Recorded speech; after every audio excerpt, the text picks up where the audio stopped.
Hey there, welcome back to another video.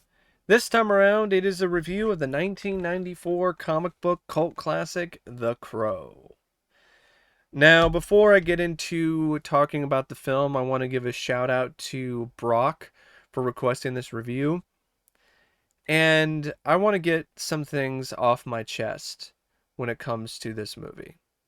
Specifically when it comes to the studio and the producers. This is one of those films, sadly, just like Twilight Zone the movie, that when you think about it, when you talk about it, there's this dark cloud hovering over it. And the dark cloud is the death of Brandon Lee. This film does not work and does not fly as high as it manages to do without Brandon Lee. Brandon Lee and his performance is so integral to this film's success. And that's what makes the film such a hard watch, despite it being a great movie. I avoided watching this movie for years because of the backstory and the truth behind Brandon Lee's tragic demise. I just didn't want to watch it. I didn't want to sit through it. It just seemed like it would just be too depressing for me. But I actually dealt with a very personal loss recently of a friend of mine. And I would use a quote from the film, even though I haven't gotten around to seeing it, because I've always really thought it was a beautiful quote. The quote, "It can't rain all the time." And so I decided not only to watch this because it was a request, but also to honor the memory of my friend. And so, in a way, watching this film finally was cathartic in many, many different ways. Not only for the memory of my friend, but also for the memory of Brandon Lee. Two people that I care about. And while my friend, she passed away due to cancer, Brandon passed away due to incompetence, idiocy, and the result of the studio cutting corners, cutting costs, not taking things seriously when it comes to people's lives and their livelihoods. And that just pisses me off. Brandon would still be here today. And I honestly believe he would be one of the biggest stars in Hollywood if he wasn't taken from us far too soon by the result of incompetence. The studio sent the weapons expert, the firearms expert, the only firearms expert they hired for this production because they thought, oh, it's a low budget indie film. We don't have to, take all the right precautions. We can do it on the cheap. We can have props people make blanks out of real live ammunition, even though they don't really know exactly what they're supposed to be doing and how to do it safely. We're still gonna, cut that corner because we need to save some bucks instead of saving lives. I mean, how can you not be upset when you read all of this? When you really dig deep into what happened? They sent a firearms expert home that day. And they didn't tell the props master, who was then in charge of the bullets and the gun for the shoot, what he was supposed to do. So he just winged it And I'm not going to blame him. I still think, I don't know, even though you're not told that you're supposed to check the chamber or check the, because I don't think there was anything in the chamber. There was a piece of metal, a bullet, a live round that was stuck in the barrel of the gun because the studio cut corners and had people making blanks out of real ammunition. If you didn't have any of that going on, that never would have happened because there wouldn't be an instance of having a blank that's made improperly enough so when you cold fire it, the tip of the bullet winds up in the barrel of the gun. But even if you were going to do that, wouldn't you think that you would at least tell the guy who was going to take over after you what he's supposed to do? The right safety protocols? Because we're talking about a fucking gun here. Even if it is a relatively safe kind of thing when it comes to most of these kind of stunts. That doesn't matter. We're still talking about a firearm that another actor is going to point at Brandon Lee and pull the trigger. You need to take every single precaution possible to make sure that something doesn't go wrong. They didn't, and something went wrong, and Brandon died. Despicable. Unacceptable. If you ask me, I don't think it wasn't, I wouldn't even call it an accident. Just like the Twilight Zone movie thing, this is not premeditated murder, but you know the other form of murder where it's not premeditated? They killed him. The studio killed Brandon Lee. Because an accident, like when a stunt man dies doing a stunt, like the guy who died doing a stunt in Triple X, that's something that I would say is arguably a tragic accident. There were so many steps that the studio didn't follow, that didn't actually take. It's just negligence. I mean, it's unbelievable.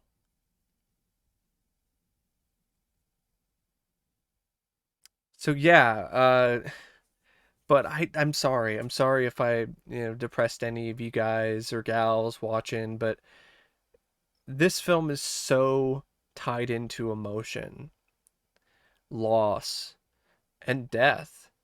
And it's something that's forever going to be tied to this film. And I feel I would be remiss if I didn't share my thoughts on what happened to Brandon Lee. And if there's any silver lining to this dark cloud, it's that Brandon really did deliver a amazing final performance as Eric Draven and really showed people what he was capable of as an actor. And also, I think it really did ensure that sets followed the right safety protocols. They didn't cut corners like this anymore when it comes to firearms. So there are some positives. And to quote the film itself, it truly can't rain all the time. But man, it does feel like it's raining all the time sometimes, especially when it comes to a film like this and a tragedy like the death of Brandon Lee. So, The Crow, it's based on a comic book series by James O'Barr, and it's directed by Alex Proyas. And I thought Alex did an amazing job with this movie. The quote here by Roger Ebert, who says it's a stunning work of visual style, is 100% accurate. This film is breathtaking in its style, in its visuals. This is the most impressive gothic dark film uh, when it comes to visuals that I've seen since Batman 1989. The production design and art direction is on par with what Anton Furst did in Batman, and it's just a really great looking movie. And I felt that Proyas did a wonderful job handling the emotion of the film and of the story and just capturing it so perfectly. This is a film that, in order for it to work, really has to tap into those emotions of grief, of anger, of loss. And I really do feel it taps in all of those things. Sadness has this somber feel and atmosphere to it, but it's something that really is necessary for this film to actually soar. And not only that, I mean, it's not just visually well directed, but I love how the action scenes are shot. What little bit that there are, they're shot in a way where you can really feel the impact. And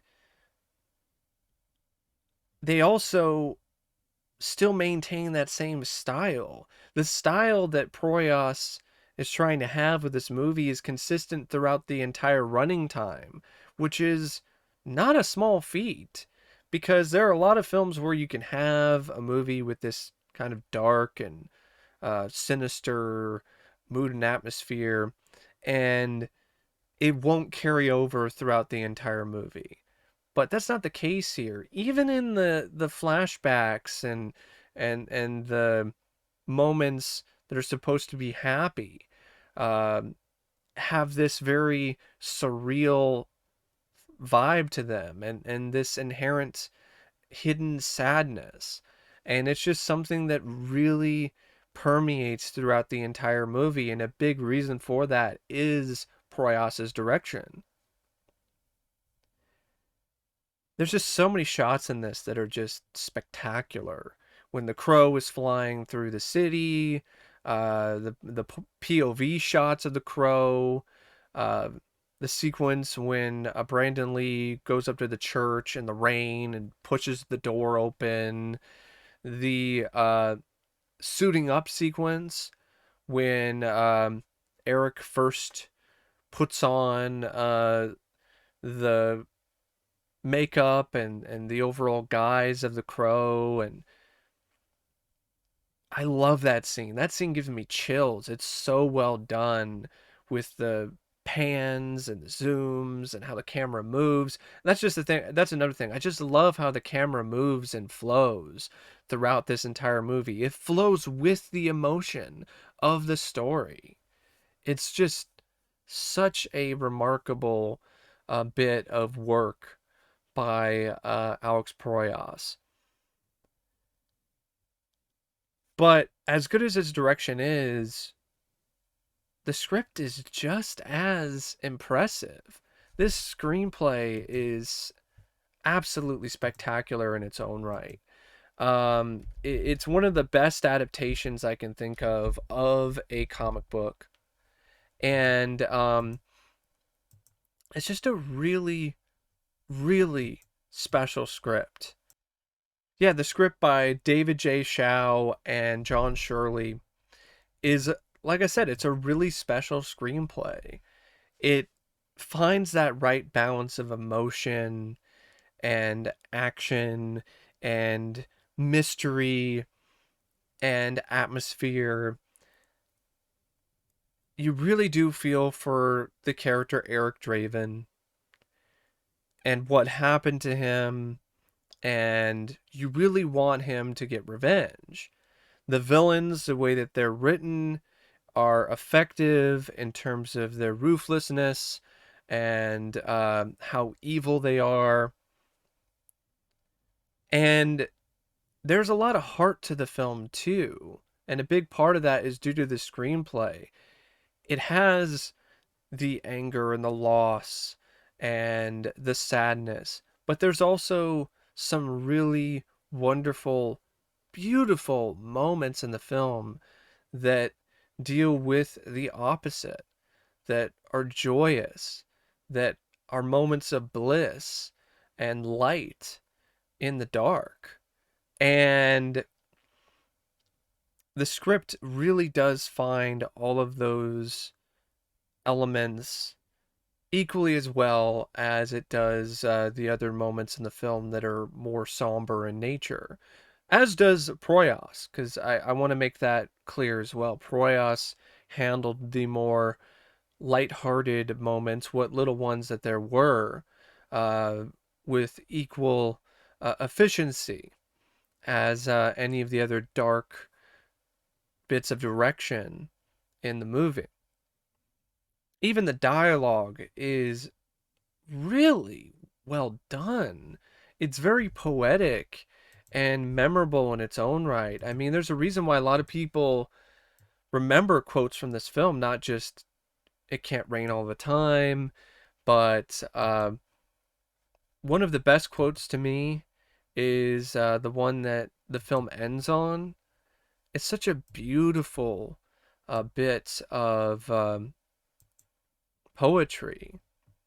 And this might be something that is from the comic book, but I'm not 100% sure. If it is, I'll give the utmost credit to James O'Barr and his writers.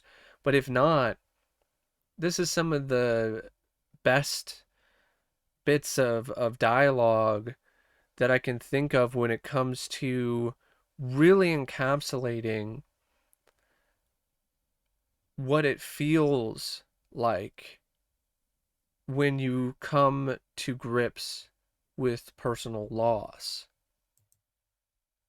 If the people we love are stolen from us, the way to have them live on is to never stop loving them. Buildings burn, people die, but real love is forever. Powerful, poignant stuff.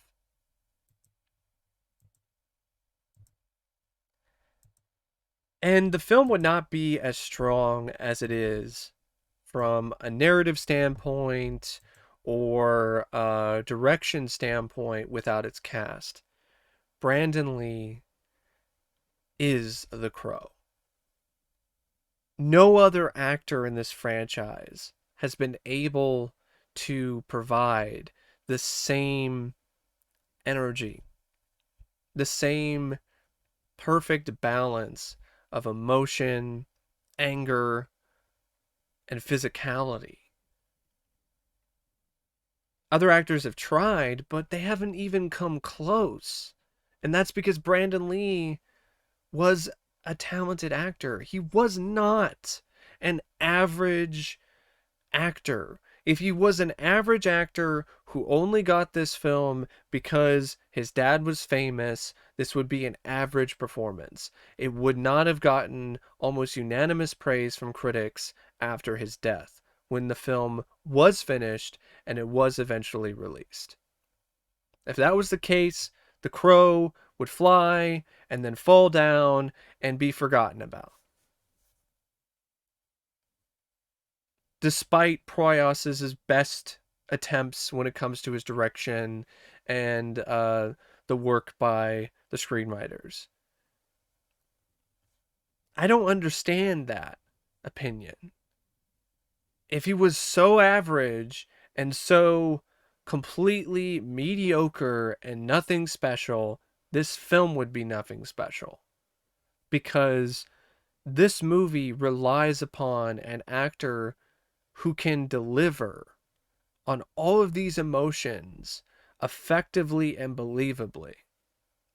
And Brandon Lee did that.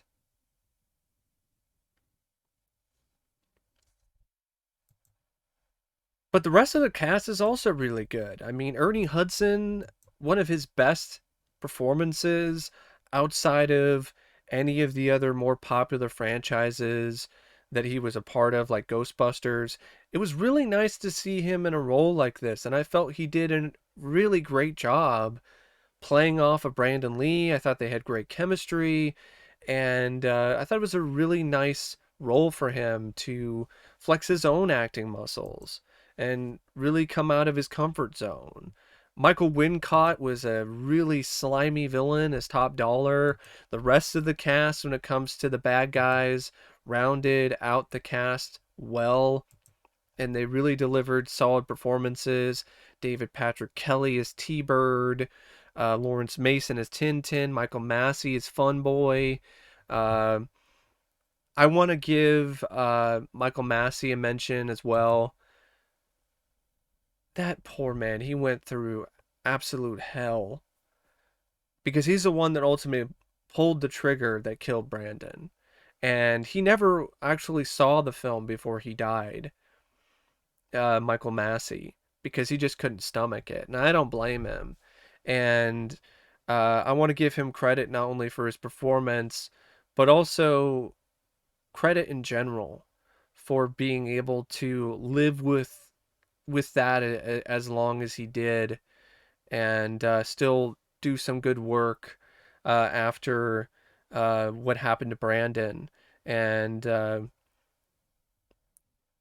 when it comes to this movie, there's not only one loss, there's multiple.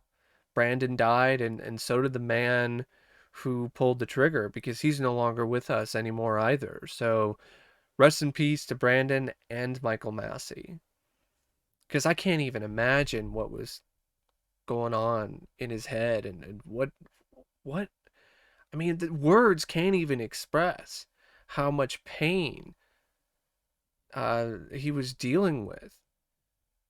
It's not his fault, but it's just something that would always stick with you. It was something that you just couldn't really escape from, because death is so final, and it really does resonate. And yeah, I feel so much for Michael, and I feel that uh he definitely deserves whatever praise that anybody can give him, because it's unbelievable the kind of pain that he must have felt and was feeling until he finally passed on himself. So you also have Tony Todd as a little bit role as one of the bad guys. I gotta be honest, Bai Ling was not very good. Very flat performance.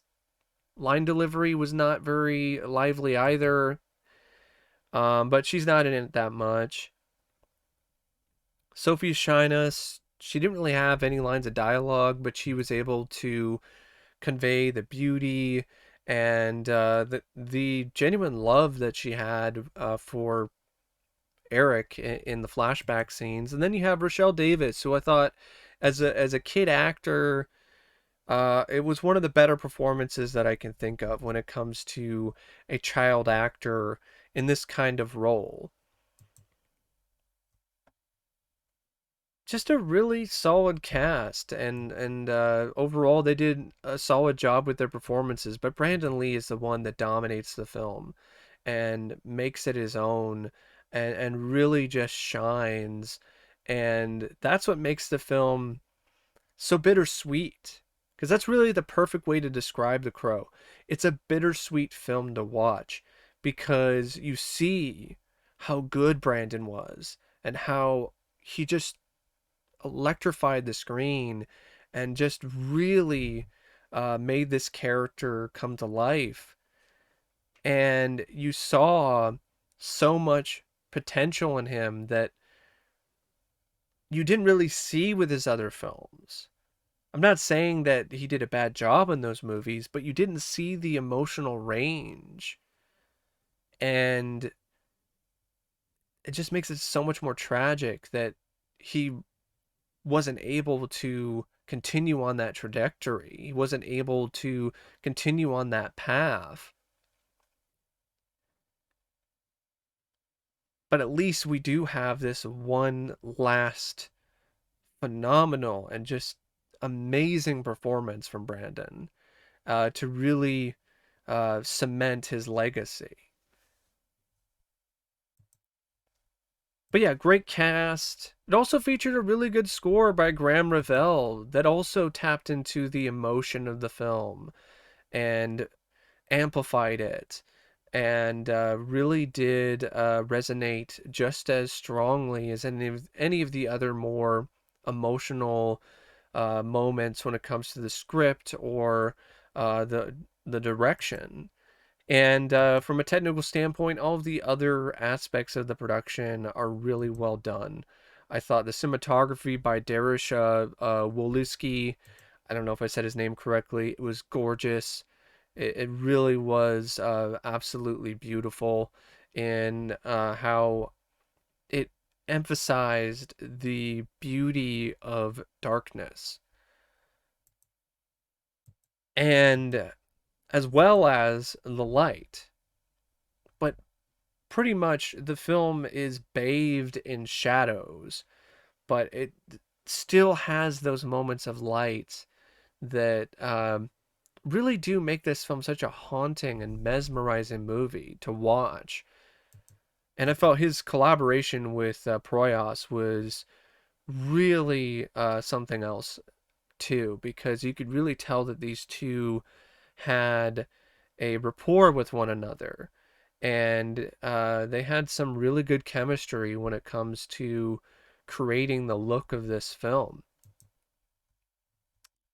And the editing was excellent by Dove Honing and M. Scott Smith.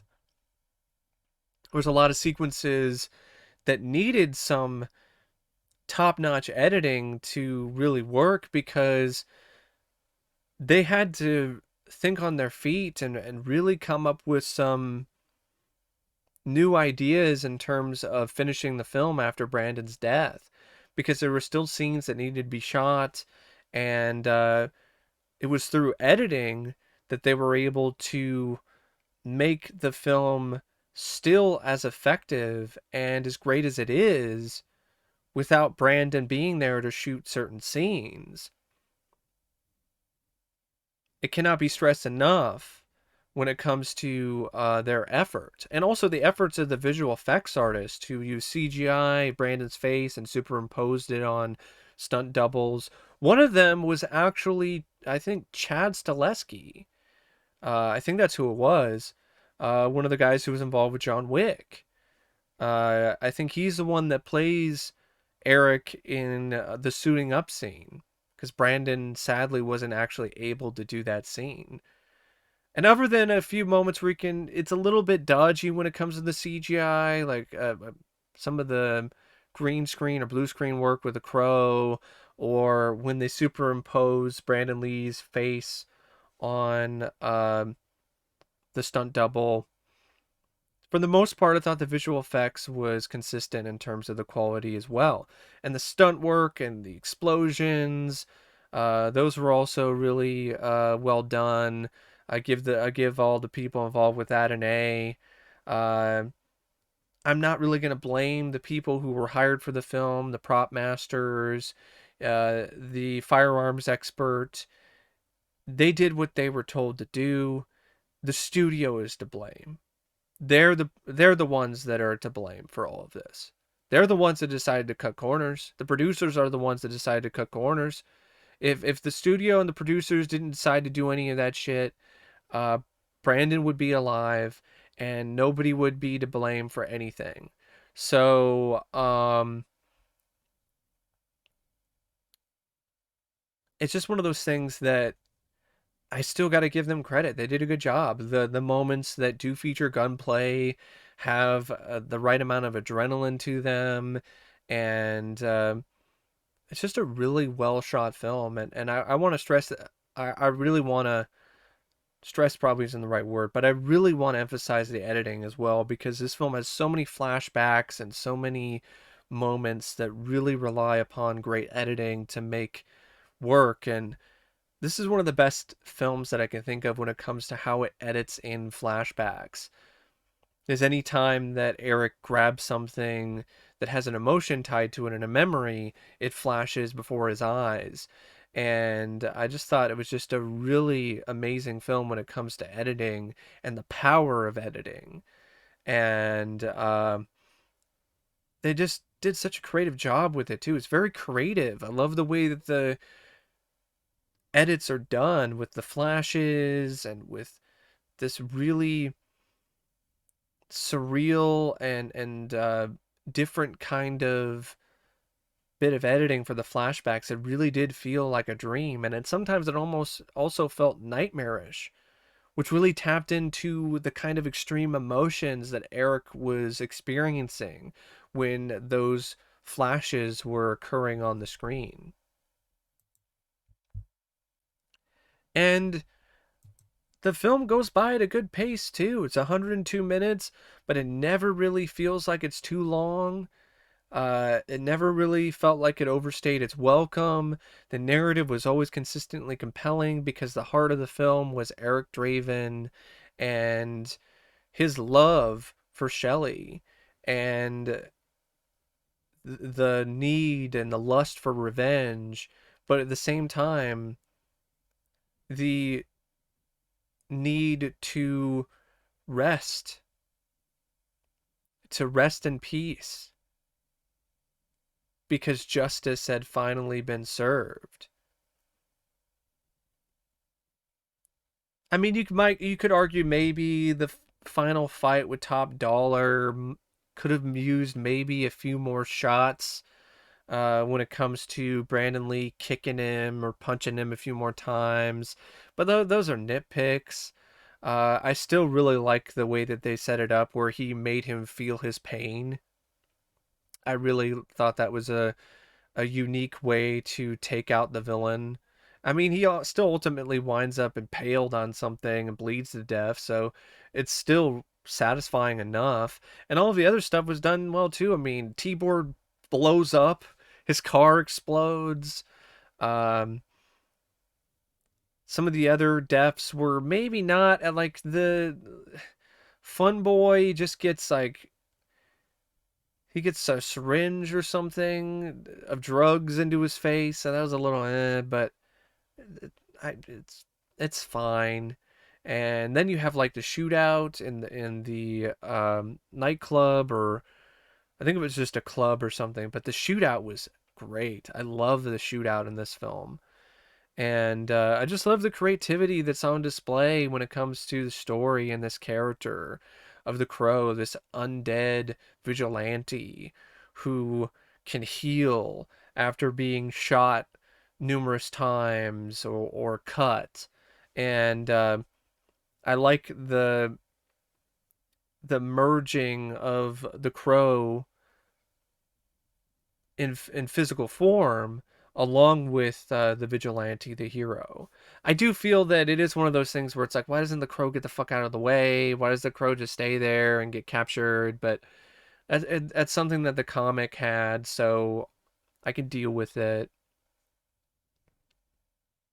And other than maybe some lines of dialogue, like for instance, there's a couple scenes in this film with these cops, and for some reason the script has them say "what the crap" instead of "what the fuck" or something more fitting for an R-rated movie. It sounds like it's a dub for a TV cut of The Crow, but no, it's in the R-rated cut, and it's just kind of jarring. But they're only in it for like, what is it, like 15, 20 seconds?